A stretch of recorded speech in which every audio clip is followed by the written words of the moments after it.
Yeah, and Christian, they look absolutely stunning. There we have Mr. and Mrs. May walking down through the guard. So we assume that President Trump is just moments away from pulling up. Is he pulling up in the Beast in front of Blenheim Palace? Do you know, Christian? Well, the Beast is certainly here because we saw it go past us earlier today down the A44. It was brought in 6 hours ahead of the President's visit. So I would imagine, yes, he is being transferred in the Beast. Remember back in Singapore that Kim Jong-un took great interest in this 7-seater limousine. He'd never seen anything quite like it. It's bomb-proof, it's chemical attack-proof, and it's the sort of thing that keeps the President safe wherever he goes. Let's bring in Phil Mackey, who is there at the Palace. We're looking at Theresa and Philip May. Philip, and can you see how he's being transferred from the helicopters? It looks like, as you said, the Beast. It's got its headlights on because the sun is beginning to set now, certainly sinking behind some clouds. It's about a quarter of a mile away down the Grand Drive leading up into the courtyard. So you've seen the pictures there of the Prime Minister and her husband, Philip May. They are now awaiting the arrival. I can see that the limousine itself is still parked. I can't see any movement in the distance there to see whether or not the President is on his way. This is running a little bit late, I think you probably noticed, Cathy and Christian. We were expecting this to have happened a good 15 minutes or so ago, which means that all the VIPs, members of the Cabinet, the business leaders have had to stand there for about 20 minutes. It's not a cold evening by any means, but nonetheless, they'll probably be getting a little bit fed up of waiting for the President. But we have also seen the American press corps arrive in minibuses a short time ago, just in time to witness this scene, which will look rather spectacular, I think, because it does look absolutely stunning. Looking down that long drive towards where the President's limousine is currently still parked, I'm afraid to say, and beyond that, the statue of the Duke of Marlborough, who built or had Blenheim Palace built for him thanks to a gift from the nation after his success in the Wars of the Spanish Succession just over 300 years ago. Lots of lenses, long lenses pointed in that direction, but still no sign, I'm afraid, of any movement from the limousine. It looks like the Prime Minister and Philip May are going to have to wait a little bit longer. Yeah, if I'm the number 10's communications shop or the White House's communications shop, I'm giving myself a pat on the back this evening with these images because they are spectacular.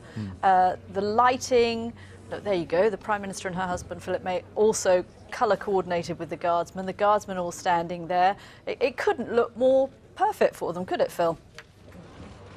It's absolutely stunning, and if you think about it, this isn't an official state visit, so what better place to come than the only non-royal palace, and the only palace not either owned by the monarchy or by the church. So this is the only other palace that could come, but you still get this magnificent Baroque palace, beautiful landmark, well known throughout this country, absolutely there with the massed bands of the Household Division standing to attention, ready for the arrival of the President.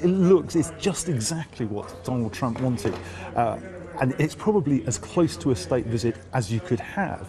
In fact, the four trumpeters, the state trumpeters of the Household Cavalry, are only ever deployed for royal, when the royal family is present or when there is a head of state. So again, you know, it's just about state visit, except it's not happening at Windsor Castle, and there isn't even more pomp and circumstance. But I suspect for the American audiences, this is plenty enough.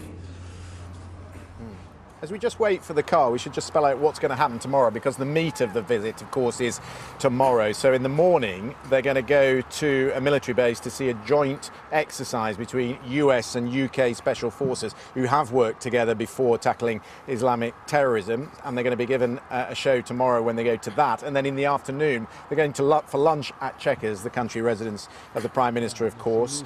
And while they're there, there's going to be substantial talks, not only about trade, but also about security as well. And presumably that is where they're going to be talking a lot about the trade deal.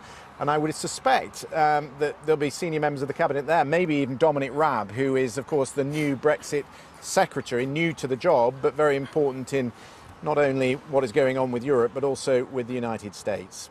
And there you go, so, you can Christian, see the beast coming up the hill to the palace. You're seeing it too. Yeah, the pictures of the beast coming up the hill. I was just starting to think that they were making the Prime Minister wait a little uncomfortably long before they actually turned up. But here, look at that, the beast roaring over the horizon into the courtyard at Blenheim Palace with the British and the American flags flying, the president inside. If you want a projection of power around the world, there are a few better ways to do it than to turn up in this particular car. And James, while we're watching this, he's going to see the Queen tomorrow. How many of the presidents has she met? Do you know? I mean, I think there's only one, am I right? LBJ, that she didn't meet. She certainly didn't meet Lyndon Johnson, but she has, I think, a remarkable track record going right back to Dwight D. Eisenhower, the Kennedys, the Reagans, the Clintons. She has met American presidents going back throughout her entire reign. There's no doubt about it. Some people are rather apprehensive about this meeting, but the Queen, of course, has a great track record of being able to put up with very, very difficult visitors, not least of which is Donald Trump, of course. Yeah, so the president just getting out as driver there. These are, of course, the special service personnel who are just going to... It's important to note, this car cannot be opened from the inside. The car can only be opened from the outside. It cannot be opened from the inside at all. It requires someone to stand outside and actually open the door. So heavy is it, designed to withstand all kinds of assault from the exterior. It is effectively a tank that looks like a car. Donald Trump coming outside to greet Theresa May, the First Lady Melania Trump coming around the side of the car to greet the Prime Minister and Mr. May as well. Friendly smiles, although it has been perhaps a little bit of a difficult day in terms of what Donald Trump has said about Boris Johnson, about Brexit, about the government's new plan for Brexit. But at the moment, all smiles, and it looks like Philip May is pointing out some of the finer points of Blenheim Palace there. James, how many American presidents have been to Blenheim Palace? We don't know. Do we know how many presidents? I think he's the first, is he? He might well be. Certainly, it's a remarkable opportunity for Blenheim Palace to show itself off. And I think what's interesting here is you're seeing all the facets of the special relationship on display: the heritage, the history, the trade talks that are going to be going on, the joint military exercise tomorrow that are going to be witnessed by the President and the Prime Minister before the meeting at Chequers. If you want to understand the special relationship, look no further than the itinerary for this meeting and this trip, I think, by the President, which I think encompasses every single element of that relationship, which is going to continue irrespective of who the President or the Prime Minister is at any one given moment. And there they go, up the red carpet, up the steps into Blenheim Palace. It's quite interesting. There was just a little shot there where he held a hand. We remember the shot of them holding hands at the White House. Let's just listen to the anthems which are about to play.